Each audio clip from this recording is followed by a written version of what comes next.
Másodpercek kérdése, és megérkezik hozzánk Pető Sándor a Gépész Holdingtól.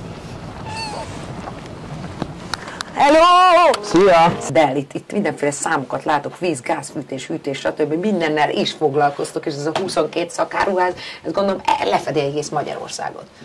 Ez egy brutálisan komoly cég. A cégnek a múltja majd 30 évre visszavezethető.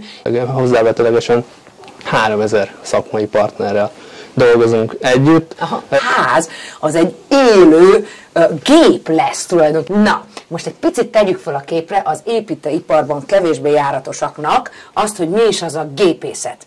Én azt hittem, hogy ugye fölépül a házad, és akkor majd jöhet a gépészet. Ha az ember igazán jót akar, akkor a 0. percben gyakorlatilag megfogalmazódik benne, és felkeres egy szakáruházat, vagy egy szakkereskedőt. Aki 0. perc az mi? Az már a tervezés? Az mi a tervezési fázis előtt akár. Hú, kiderül számomra, hogy a tervezés előtt 1 millió dolgot kell még számításba venni, és az egyike ezeknek a mindent átszövő gépészet.